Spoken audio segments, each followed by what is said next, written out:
there, Emily Midgett here with you today on the Pinkfresh Studio YouTube channel, and today I have a really fun shaker that's not a shaker, that's super sparkly and covered with snowflakes. So we're going to be using for this project today the Snowflakes hot foil plate, which I have hot foiled on some Hero Arts acetate. I love that it's hot foil plate friendly, and I've used some prism foil on that, and it just looks awesome. I've also got the Snowflakes background stamp set, which has coordinating dies, but we're not going to use them. There's also the ornaments stamp set, and then the coordinating dies, we're going to use that to create kind of a custom sentiment. And then to finish that sentiment off, we're going to use the new Jeff's Alpha, and then we're going to create kind of almost a shaker frame, but not quite a shaker, with the stitched rectangles.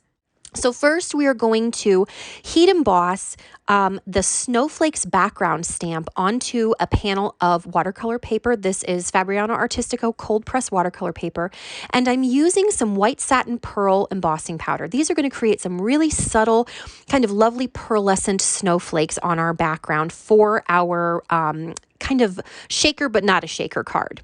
So now that I've got that heat embossed, I have taped it down to my watercolor board, and I'm going to use my Sennelier watercolors to add some kind of wintry color background for this. So I've spritzed it with some clean water with just a little fingertip sprayer that I got in the travel section at the store. And I am using some really diluted color. I've got kind of a sky blue, there's a kind of a minty turquoise color, and then I'm going to create a custom kind of a lilac-y purple color. So what I'm doing is, since that cardstock, that watercolor paper, is already a little bit damp from us spritzing it with water, that color that we're laying down on there, it kind of blooms, it spreads. The wet watercolor will seek that wet watercolor paper, and it just kind of spreads out. And what I really like about this technique is that it creates this very organic, smooth blend between the colors. Watercolor is such a magical medium to work with, and it's just because of things like this, because of this trait, the colors blend so smoothly and beautifully together. So I am laying down kind of a strip of color in a diagonal direction across the front of my cardstock, my damp watercolor paper, and then I lay that color down. It's a little bit concentrated, it's a little bit dark, and so then when I lay that down, I clean my brush, dab it on my stamp chamois, and then I kind of run it along the edge of each side of that area that I have laid down first, and kind of pull that color out. That water, that clean water that we're adding, it helps to pull that color out and help it move about a little bit. So here I'm just adding, I've created a custom color by using, it's almost like a hot magenta color, and I've mixed it with that same light blue that I used on the first stripes. And that helps to create a little bit more continuity between the blue and the purple.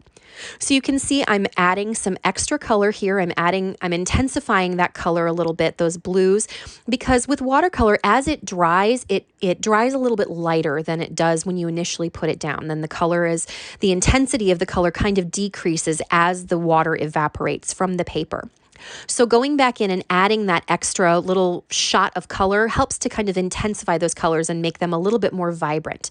But what we're after is a very subtle background, a very subtle wintry kind of sky background, almost like a wintry aurora borealis look. So this is some Winsor & Newton it's like an iridescent medium. It's got sparkles in it, and it just adds that beautiful little sparkle. And I'm just adding it again in those diagonal stripes across the front. I did zap this with my heat gun to make sure that all of the layers were dry. And now I'm going around, I'm adding around the edge of where my card front will be, where my A2 card front will be, I'm adding some slate blue. Now this I'm adding in a concentrated area around the edge, and then I'm taking my clean brush and pulling that color out again to create kind of almost like a frosty window around the edge. It's going to kind of help illuminate that center area that we've created, that really pretty kind of aurora borealis background. It just is another way to help kind of intensify the colors on your background.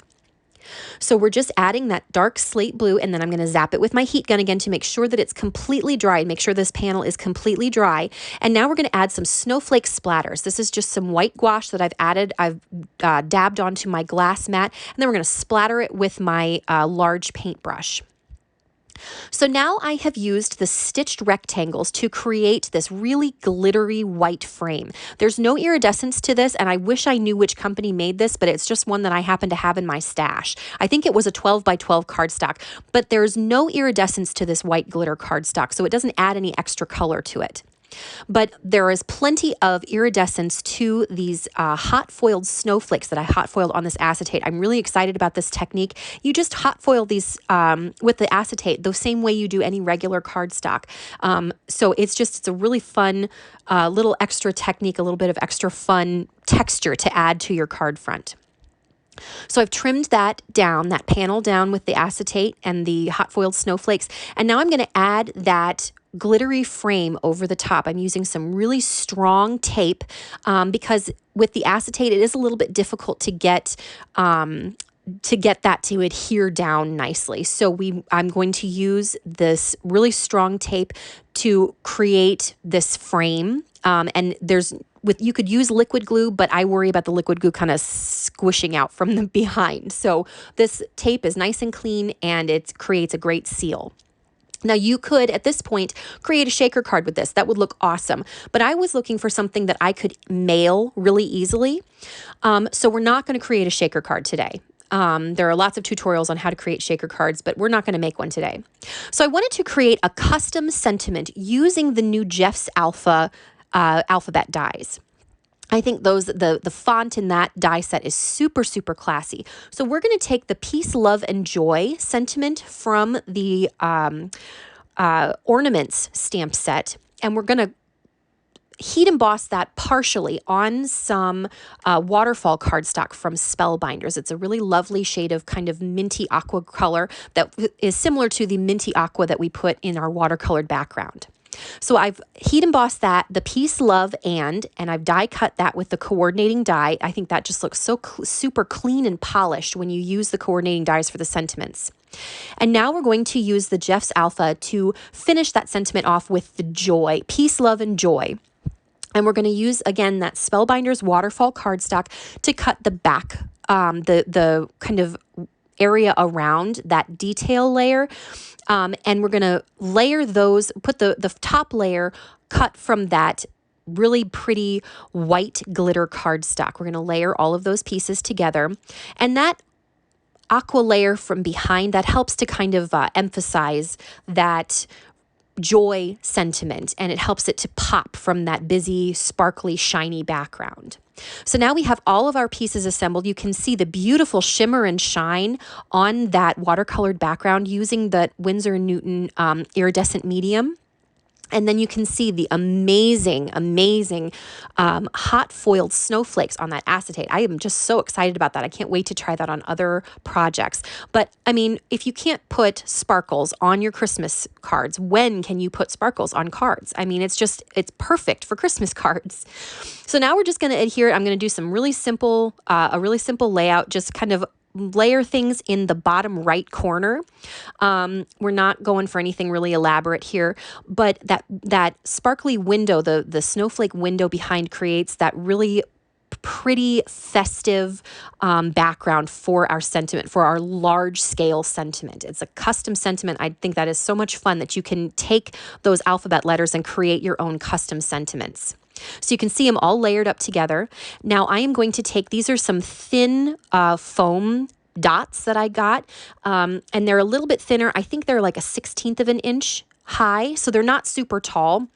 Again, I'm looking for making this easily mailed. I want this to not require a ton of extra postage. I did take my little brush and brush off any dots or any, kind of fuzzies that kind of get stuck to the acetate in the background.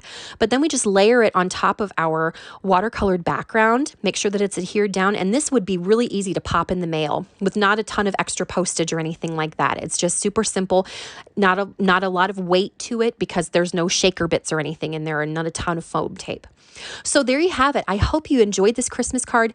This would be really easy to create, mass produce with a bunch of watercolored panels because the watercoloring is not too intense. So I hope you enjoyed it. I hope you learned something. If you like this video, please hit the thumbs up and maybe hit the subscribe button so that you can see more content from us in the future. Thanks so much for watching. Have a great day. Bye.